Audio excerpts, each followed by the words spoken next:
100% કંઈ રિઝલ્ટ છે. બીજું બધું ગમે તે કરી પણ કાર્બન વગર ગમે તેટલું દવાઓ કે ખાતર નાખીએ ને પણ કોઈ રિઝલ્ટ મળતું જ નથી. તમારું નામ?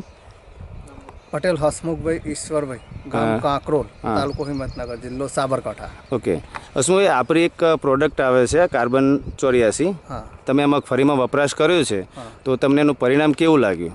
સુપર પરિણામ છે. આ પ્રશ્ન આ ખેતરમાં કાયમી માટે રહેતો હતો. આ જમીન થોડી હલકી થતો. આમાં શું પ્રોબ્લેમ રહેતો હતો? મગફળીમાં પીરાશ રહેતી પુષ્કળ. ઓકે, તો હું મારી રીતના મને ખબર પડે કે આમાં આયર્નની ડેફિશિયન્સી છે કે મેગ્નેશિયમની છે, તો હું એ રિલેટેડ લાઈન વારંવાર છોટ્યા દર સાલ. તો પણ આ કાર્બનમાં જે રિઝલ્ટ મળ્યું ને એટલું ક્યારેય નહોતું મળતું. હવે મને ખબર નથી કે કાર્બન ડેફિશિયન્સી, પણ આ વખતે જ મેં આ ferrous, chelated ferrous, magnesium sulphate એ બધું છોટ્યું હતું.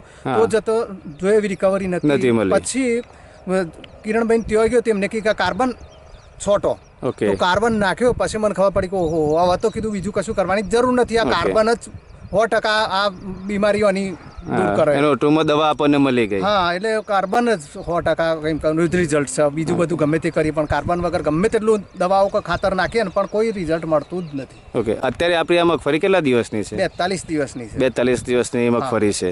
અને આ કાર્બન વપરાય કેટલો સમય થયો આપણો?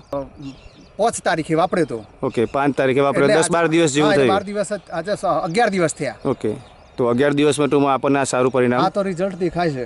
ઓકે ઓકે, આપણે કેટલા ખેતર છે અહીંયા? મારા અહીંયા આગળ 10 વીઘા છે. ઓકે, તો આ બધા ખેતરમાં આજે બાજુમાં બી આપણું જ ખેતર છે? હા, એ આપણું જ છે. એમાં વાપરેલું છે આપણે? ના, એમાં નથી વાપરેલું. ઓકે, આ પ્રોબ્લેમ વાળામાં વાપર્યું હતું. હા, મતલબ સારી પ્રોડક્ટ અને વિશ્વાસવાળી પ્રોડક્ટ કહી શકાય ને? હા, 100%. આવા તો અમે તો બધામાં આ વાપરવાના છે. હું તો ખેડૂતોને બધાને કહું છું કે પીડી થતી હોય તો આ કંઈ એમિનો એસિડ છોટો, સાઇટ્રિક એસિડ છોટો, બરાબર કે લીંબુના ફૂલ, આ બધું એ છોટવા છતાંય જે દૂર નથી થતી એ આ કરે છે કાર્બન 84. ઓકે, એટલે ટૂંકમાં આપણી આ જમીન કેવી કહેવાય?